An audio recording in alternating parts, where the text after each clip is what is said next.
Если ребенок не хочет ходить в школу, конечно, это, наверное, очень серьезная проблема. Очень жаль такого ребенка, который проведет много времени в пространстве, где ему не нравится быть и находиться. Родитель, естественно, не может спокойно на это смотреть. В первую очередь, мне кажется, надо просто наблюдать за своим ребенком. Вспомнить, наверное, его детство.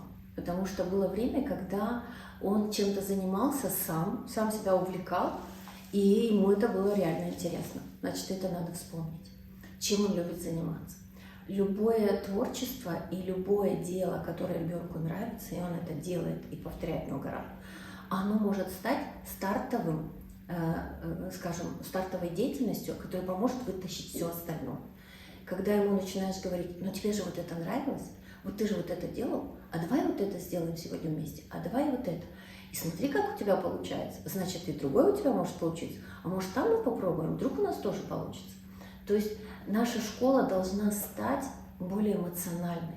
Мы так много говорим слово «надо», что ребенок не понимает, а зачем ему это надо. И вот, чтобы ему не объяснять, что такое надо его вдохновлять.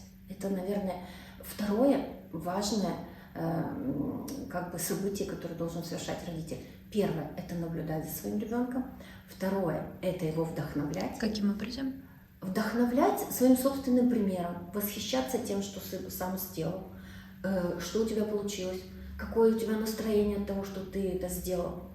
И, в принципе, есть такое очень интересное, кстати, вот раз в тему у нас пошло, эксперимент провели.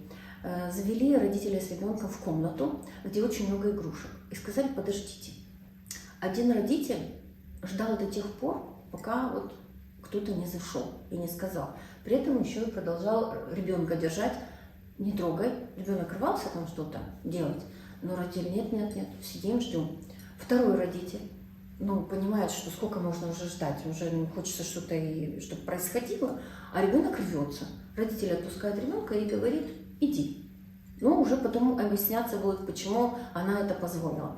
И третий родитель, глядя на ситуацию, которая не меняется, сидим, ждем, и она надоела достаточно, идет сам, садится, начинает играть, ребенок к нему присоединяется и начинает это то же самое делать. Вот на ваш взгляд, кто из них прав, из этих трех родителей?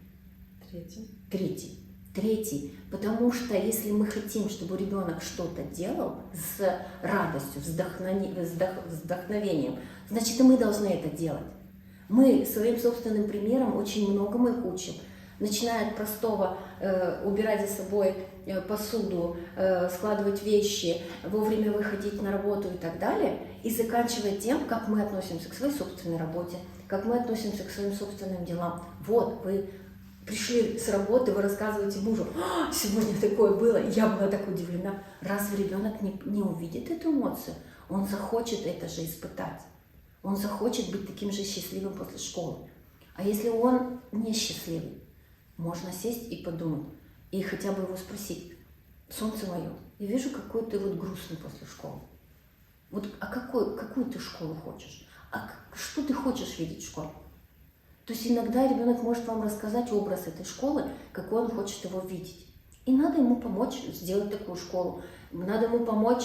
Вот есть, у нас же нашлись родители, которые для своих собственных детей сделали такую школу. И я знаю такие примеры. Моя собственная гимназия, где я раньше работала, она тоже существует благодаря тому, что собралась команда родителей, которые захотели, они педагоги, они захотели по-другому учить своих детей. И открыли гимназию номер 2 города Инты. И она существует уже больше 25 лет. А начиналось тоже с этого, для того, чтобы дать ребенку что-то больше.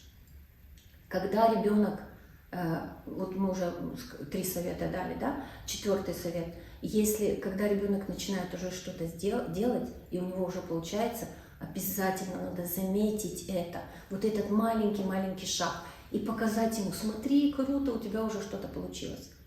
Не говорить о том, что у тебя супер все получилось, но сказать, что вот это же получилось, вот этот маленький шаг, давай еще вот это сделаем, давай еще. И для детей, скажем, таких самых трудных, которого повернуть сложно, очень важна визуализация.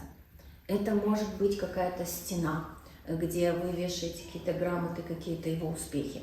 Это может быть какая-то красивая шкатулка и так далее. Вот я как мама, зная склонности своего ребенка, я бы, наверное, ну, допустим, он не хочет ни стену, ни альбом. Мам, какой альбом? Зачем мне это надо? Я взяла футболку и на ней понарисовала то, что он совершил великое и замечательное. И надела в субботу какую-нибудь эту футболку и говорю: сын, я тобой горжусь, она скоро будет вся исписанная. Что мы будем делать? Нам нужна новая футболка. А может, мы еще вообще что-то совершим великое? И когда вы визуализируете его победы, он начинает верить в эти победы.